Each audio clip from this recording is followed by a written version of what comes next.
Good day. Last chapter. The Great Gatsby by F. Scott Fitzgerald. Published 1929. Chapter 9.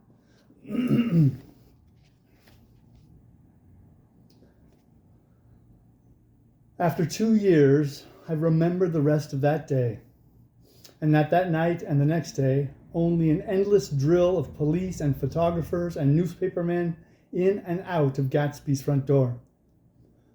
A rope stretched across the main gate, and a policeman by it kept out the curious. But little boys soon discovered that they could enter through my yard. And there were always a few of them clustered open-mouthed about the pool. Someone with a positive manner, perhaps a detective, used the expression madman as he bent over Wilson's body that afternoon. And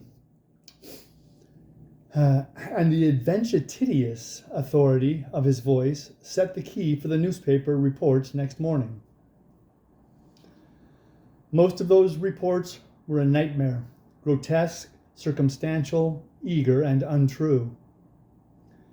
When Michaela's testimony at the inquest brought to light Wilson's suspicion of his wife, I thought the whole tale would shortly be served up in racy pasquinade. But Catherine, who might have said anything, didn't say a word. She showed a surprising amount of character about it, too. Looked at the coroner with determined eyes under the corrected brow of hers, and swore that her sister had never seen Gatsby, that her sister was completely happy with her husband, that her sister had been into no mischief whatsoever. She convinced herself of it and cried into her handkerchief, as if the very suggestion was more than she could endure. So Wilson was reduced to a man, quote, deranged by grief, unquote, in order that the case might remain in its simplest form.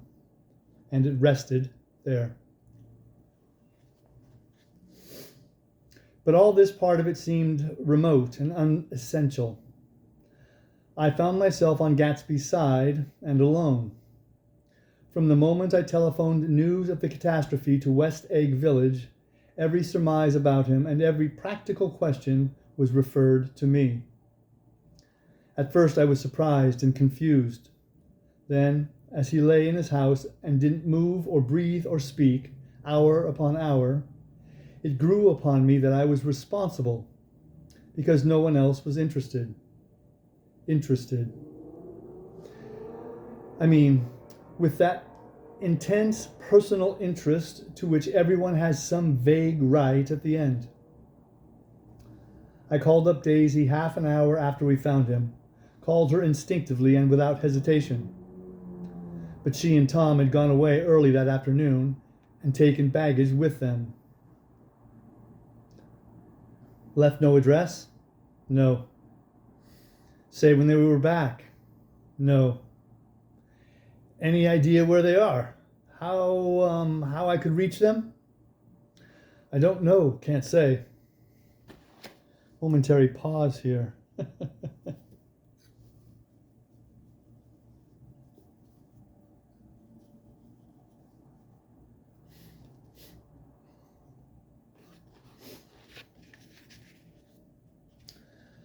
Don't know, can't say. I wanted to get somebody for him. I wanted to go into the room where he lay and reassure him. I'll get somebody for you, Gatsby. Don't worry, just trust me, and I'll get somebody for you. Meyer Wolfsheim's name wasn't in the phone book. The butler gave me his office address on Broadway, and I called information. But by the time I had the number, it was long after 5, and no one answered the phone. Will you ring again? I've rung them 3 times. It's very important. Sorry, I'm afraid there's no one there. I went back to the drawing room and thought for an instant that they were chance visitors. All these official people who suddenly filled in. But as they drew back the sheet and looked at Gatsby with unmoved eyes, his protest continued in my brain. Look here, old sport, you've got to get somebody for me. You've got to try hard. I can't go through this alone. Someone started to ask me questions, but I broke away and going upstairs looked hastily through the unlocked parts of his desk. He'd never told me definitely that his parents were dead. But there was nothing, only the picture of Dan Cody, a token of forgotten violence, staring down from the wall. Next morning, I sent the butler to New York with a letter to Wolfsheim, which asked for information and urged him to come out on the next train. That request seemed superfluous when I wrote it. I was sure he'd start when he saw the newspapers, just as I was sure there'd be a wire from Daisy before noon. But neither a wire nor Mr. Wolfsheim arrived.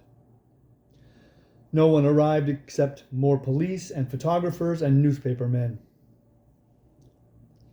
When the butler brought back Wolfsheim's answer, I began to have a feeling of defiance, of scornful solidarity between Gatsby and me against them all.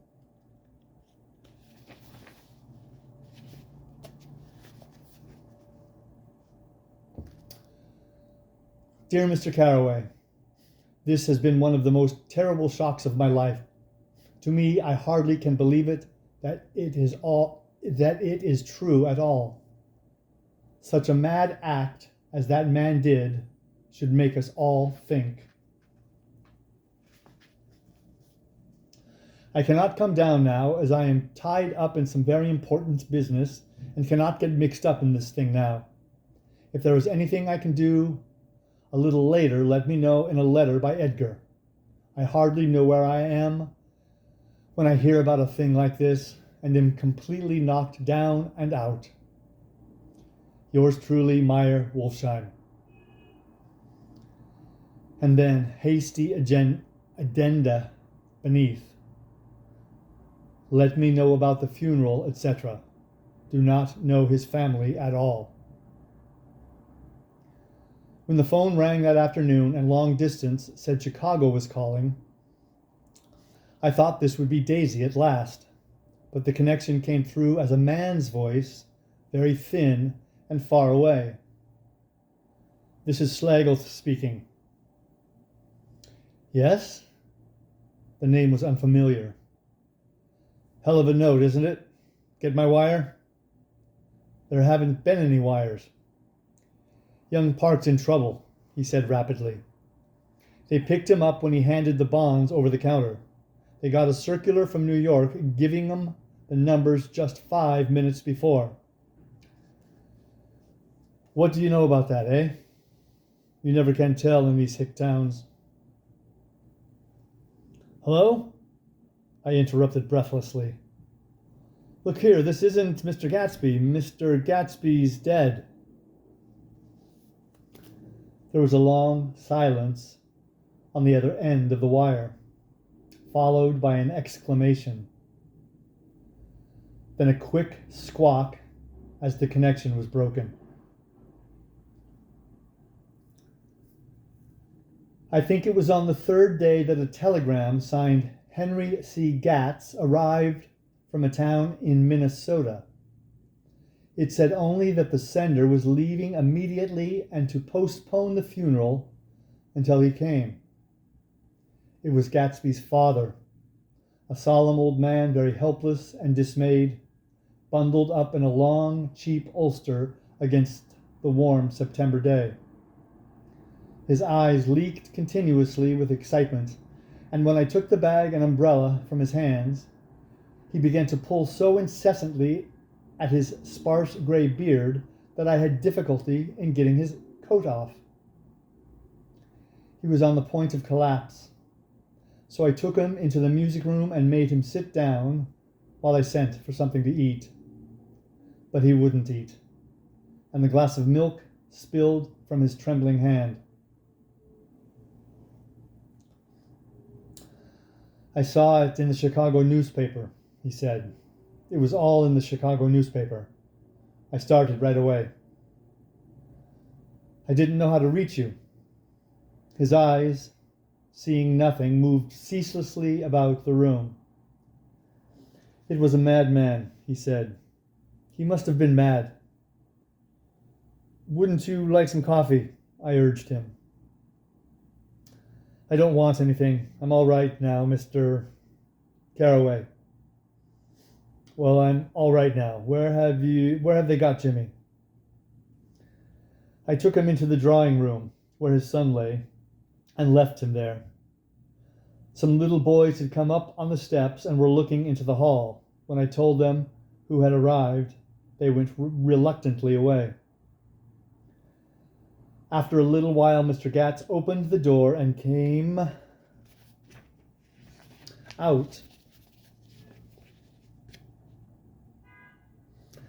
His mouth ajar, his face flushed slightly, his eyes leaking isolated and unpunctual tears.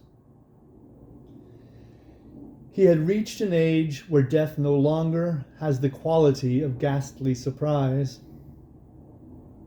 And when I looked around him now for the first time and saw the height and splendor of the hall and the great rooms opening out from it into other rooms, his grief began to be mixed with an odd pride. I helped him to a bedroom upstairs. While he took off his coat and vest, I told him that all arrangements had been deferred until he came. I didn't know what you'd want, Mr. Gatsby. Gatz is my name. Mr. Gatz. I thought you might want to take the body west. He shook his head. Jimmy always liked it better down east. He rose up to his position in the east.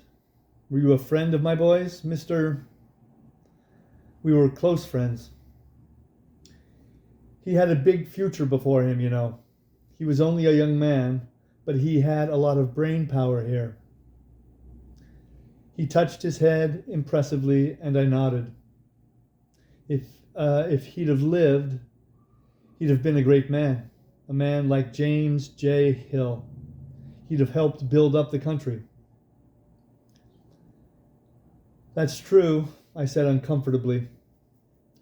He fumbled at the embroidered coverlet, trying to take it from the bed, and lay down stiffly. Was instantly asleep. That night, an obviously frightened person called up and demanded to know who I was before he would give his name. This is Mr. Caraway, I said. Oh, he sounded relieved. This is Klipspringer. I was relieved too, for that seemed to promise another friend at Gatsby's grave.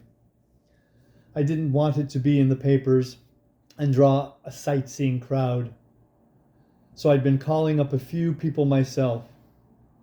They were hard to find. The funeral's tomorrow, I said. 3:00 here at the house. I wish you'd tell anybody who'd be interested. Oh, I will, he broke out hastily. Of course, I'm not likely to see anybody, but if I do. His tone made me suspicious.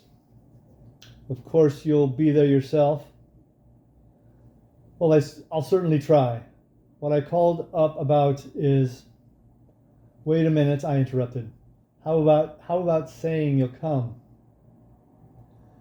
Well, the fact is, the truth of the matter is that I'm staying with some people up here in Greenwich, and they rather expect me to be with them tomorrow. In fact, there's a sort of picnic or something. Of course, I'll do my very best to get away. I ejaculated an unrestrained, huh? And he must have heard me, for he went on nervously. What I called up about was a pair of shoes I left there. I wonder if it'd be too much trouble to have the butler send them on. You see, they're tennis shoes, and I'm sort of helpless without them. My address is care of B.F. I didn't hear the rest of the name, because I hung up the receiver. After that, I felt a certain shame for Gatsby.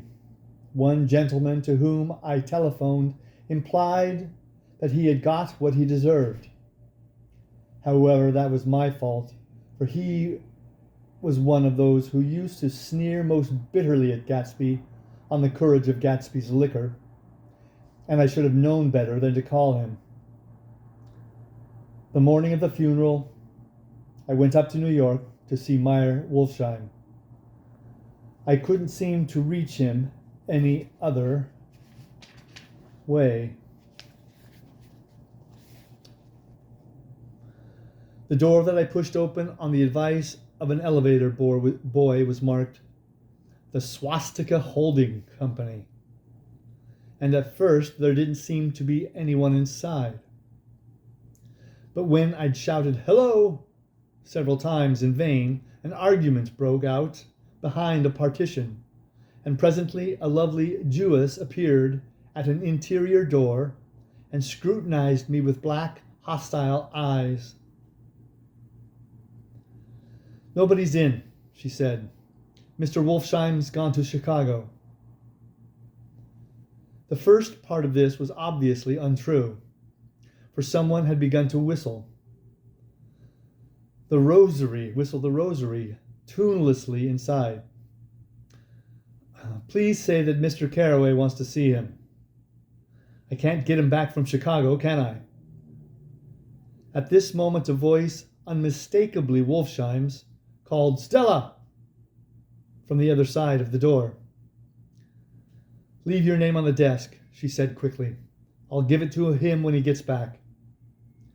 "But I know he's here." She took a step toward me and began to slide her hands indignantly up and down her hips. "You young men think you can force your way in here any time," she scolded. "We're getting sick and tired of it."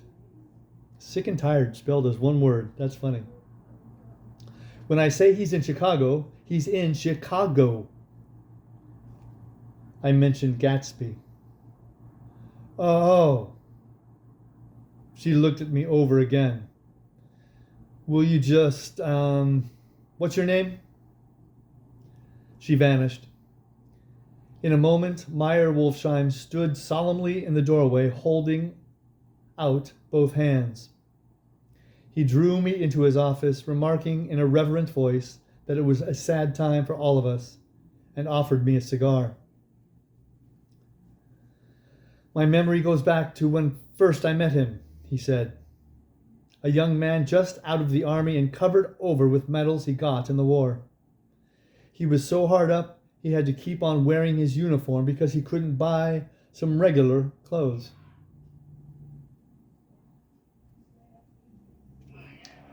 First time I saw him was when he come into Weinbrenner's pool room on 43rd Street and asked for a job. He hadn't eaten anything for a couple of days. 'Come on, have some lunch with me,' I said. He ate more than $4 worth of food in half an hour. 'Did you start him in business?' I inquired. 'Start him? I made him.' 'Oh.' I raised him up out of nothing, right out of the gutter. I saw right away he was a fine-appearing, gentlemanly young man, and when he told me he was an Oxford, I knew I could use him good. I got him to join up in the American Legion, and he used to stand high there. Right off, he did some work for a client of mine up to Albany. We were so thick like that in everything." He held up two bulbous fingers, always together. I wondered if this partnership had included the World Series transaction in 1919. "Now he's dead," I said after a moment. You were his closest friend, so I know you'll want to come to his funeral this afternoon." "I'd like to come." "Well, come then." The hair in his nostrils quivered slightly as he shook his head, his eyes filled with tears. "I can't do it. I can't get mixed up in it," he said. There's nothing to get mixed up in. It's all over now. When a man gets killed, I never like to get mixed up in it. In any way, I keep out. When I was a young man, it was different. If a friend of mine died, no matter how, I stuck with them to the end. You may think that's sentimental, but I mean it. To the bitter end. I saw that for some reason of his own, he was determined not to come. So I stood up. Are you a college man? He inquired suddenly. For a moment I thought he was going to suggest a connection. Connection. Gonnegtion.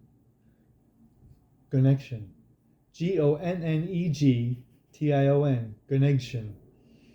First time I've ever seen that word. But he only nodded and shook my hand. Let us learn to show our friendship for a man when he is alive and not after he is dead, he suggested. After that, my own rule is to let everyone and everything alone. When I left his office, the sky had turned dark, and I got back to West Egg in a drizzle. After changing my clothes, I went next door and found Mr. Gatz walking up and down excitedly in the hall. His pride in his son and in his son's possessions was continually increasing, and now he had something to show me. Jimmy sent me this picture. He took out his wallet with trembling fingers. Look, there. It was a photograph of the house, cracked in the corners and dirty with many hands. Please come back. He pointed out every detail to me eagerly. Look there, and then sought admiration from my eyes. He had shown it so often that I think it was more real to him now than the house itself. Jimmy sent it to me. I think it's a very pretty picture. It shows up well. Very well. Had you seen him lately? He come out to see me 2 years ago and bought me the house I live in now. Of course, he was broke up when he run off from home, but I see now there was a reason for it. He knew he had a big future in front of him, and ever since he made a success, he was very generous with me. He seemed reluctant to put away the picture, held it for another minute, lingeringly before my eyes.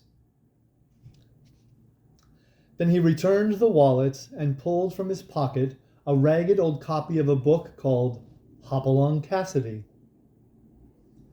Look here. This is a book he had when he was a boy. It just shows you. He opened it at the back cover and turned it around for me to see. On the last fly leaf was printed the word schedule and the date September 12, 1906. And underneath, rise from bed 6 a.m. Dumbbell exercise and wall scaling 6:15 to 6:30. Study electricity, etc. 7:15 to 8:15. Work 8:30 to 4:30 p.m. Baseball and sports 4:30 to 5. Practice elocution, poise, and how to attain it 5 to 6. Study needed inventions 7 to 9. General resolves. No wasting time at shafters or a name indecipherable. No more smoking or chewing. Bathe every day. Read one improving book or magazine per week. Save $5, crossed out, $3 per week. Be better to parents. I come across this book by accident, said the old man. It just shows, don't it? It just shows you. I come across this book by accident, said the old man. It just shows you, don't it? It just shows you. Jimmy was bound to get ahead. He always had some resolves like this or something. Do you notice what he's got about improving his mind? He was always great for that. He told me I ate like a hog once, and I beat him for it.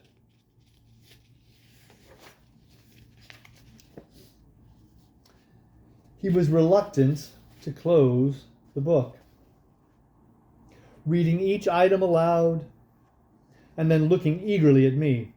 I think he rather expected me to copy down the list for my own use. A little before 3, the Lutheran minister arrived from Flushing, and I began to look involuntarily out the windows for other cars.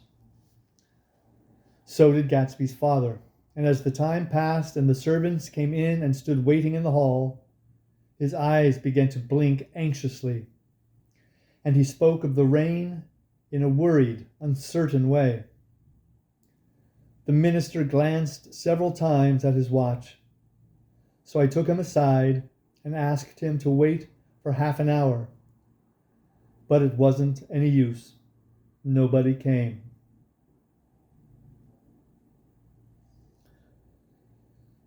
About 5 o'clock, our procession of three cars reached the cemetery and stopped in a thick drizzle beside the gate.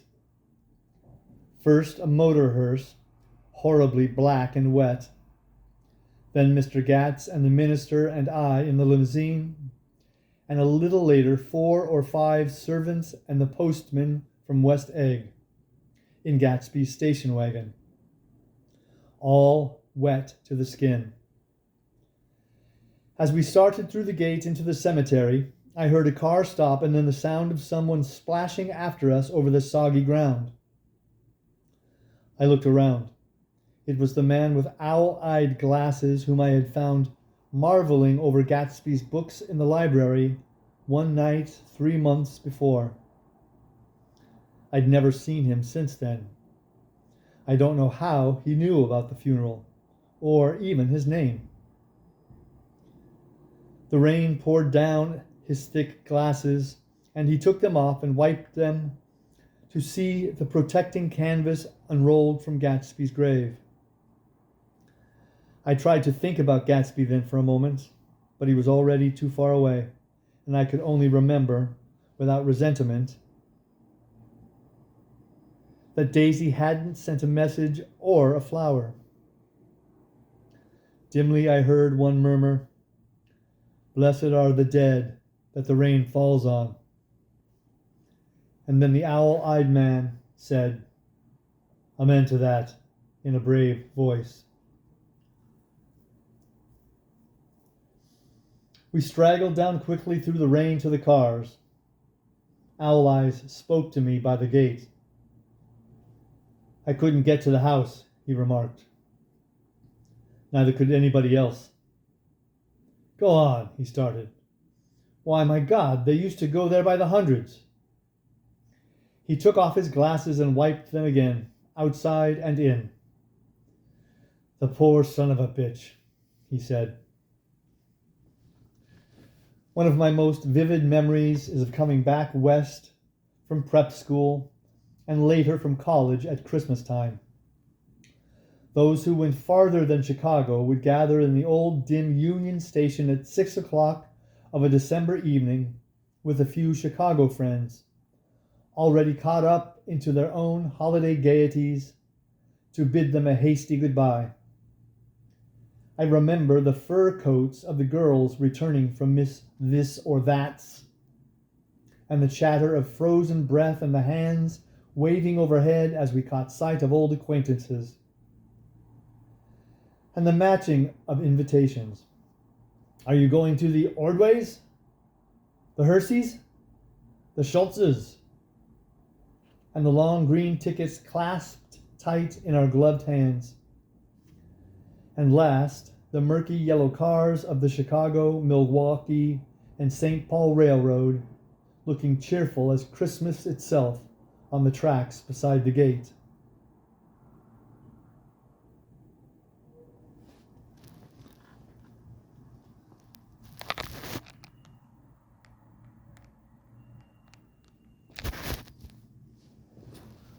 Just checking my timer. When we pulled out into the winter night and the real snow, our snow, began to stretch out beside us and twinkle against the windows, the dim lights of small Wisconsin stations moved by. A sharp, wild brace came suddenly into the air. We drew in deep breaths of it as we walked back from dinner through the old, cold vestibules, unutterably aware of our identity with this country for one strange hour before we melted indistinguishably into it again. That's my Middle West, not the wheat or the prairies or the lost Swede towns, but the thrilling returning trains of my youth, and the street lamps and the sleigh bells in the frosty dark and the shadows of holly wreaths thrown by lighted windows on the snow. I am part of that, a little solemn with the feel of those long winters, a little complacent from growing up in the Caraway house in a city where dwellings are still called through decades by a family name. I see now that this has been a story of the West. After all, Tom and Gatsby, Daisy and Jordan and I were all Westerners, and perhaps we possessed some deficiency in common which made us subtly unadaptable to Eastern life. Even when the East excited me most, even when I was most keenly aware of its superiority to the bored, sprawling, swollen towns beyond the Ohio, with their interminable inquisitions which spared only the children and the very old. Even then, it had always, for me, a quality of distortion. West Egg especially still figures in my more fantastic dreams. I see it as a night scene by El Greco, 100 houses at once conventional and grotesque, crouching under a sullen, overhanging sky and a lustrous moon. In the foreground, 4 solemn men in dress suits are walking along the sidewalk with a stretcher, on which lies a drunken woman in a white evening dress. Her hand, which dangles over the side, sparkles cold with jewels. Gravely the men turn in at a house, the wrong house. But no one knows the woman's name, and no one cares. After Gatsby's death, the East was haunted for me like that, distorted beyond my eyes' power of correction. So when the blue smoke of brittle leaves was in the air and the wind blew the wet laundry stiff on the line, I decided to come home. There was one thing to be done before I left. An awkward, unpleasant thing that perhaps had better have been done alone. But I wanted to leave things in order and not just trust that obliging and indifferent sea to sweep my refuse away.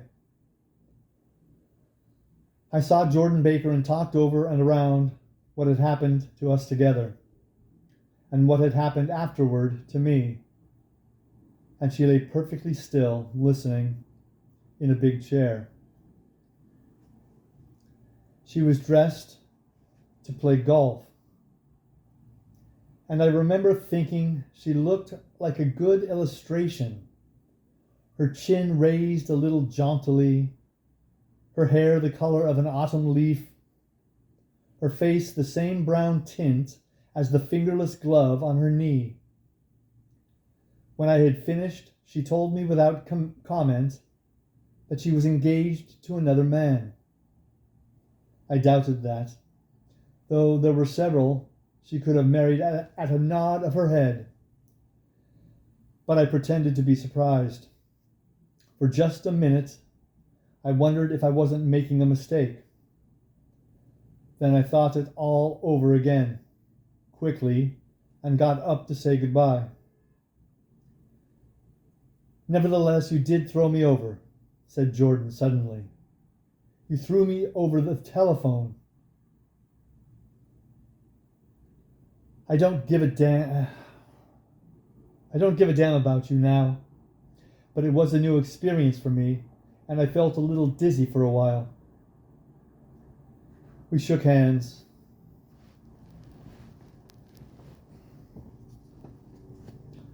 "Oh, and do you remember," she added, "a conversation we had once about driving a car?" "Why, not exactly. You said a bad driver was only safe until she met another bad driver." "Well, I met another bad driver, didn't I? I mean, it was careless of me to make such a wrong guess. I thought you were rather an honest, straightforward person. I thought it was your secret pride." "I'm 30, I said. "I'm 5 years too old to lie to myself and call it honor." She didn't answer. Angry and half in love with her, and tremendously sorry, I turned away.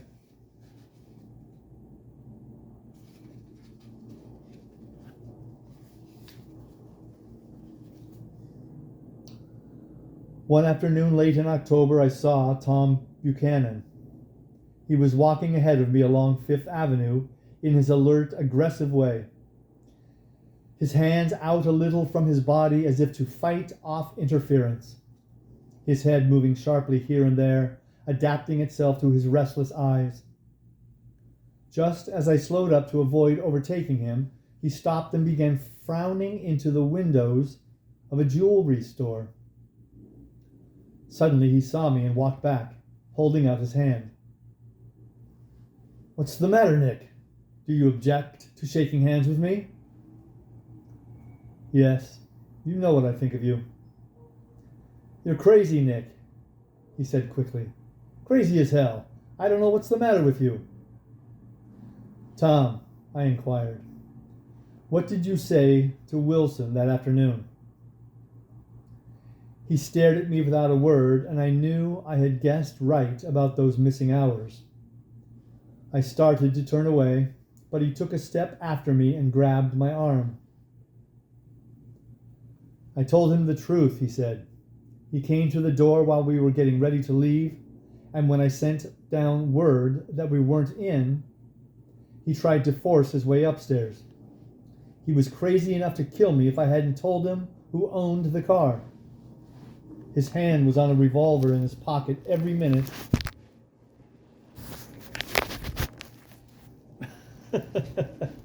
"Every minute he was in the house."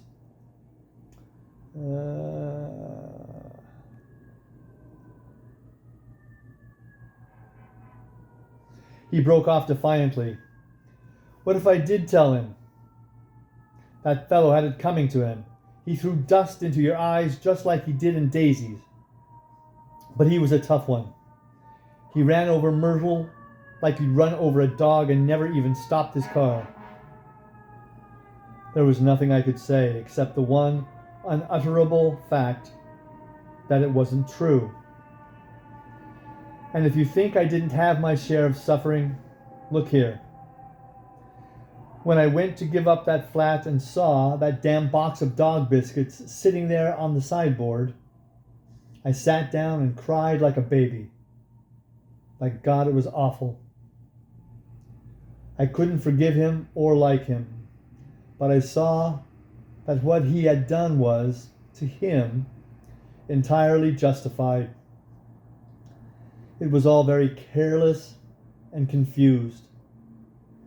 They were careless people, Tom and Daisy.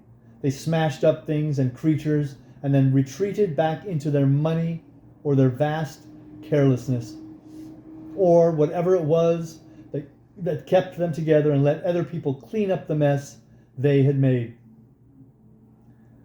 I shook hands with him. It seemed silly not to, for I felt suddenly as though I were talking to a child. Then he went into the jewelry store to buy a pearl necklace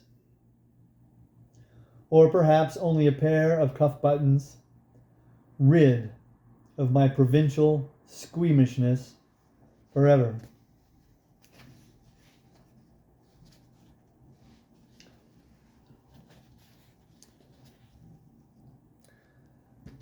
Gatsby's house was still empty when I left.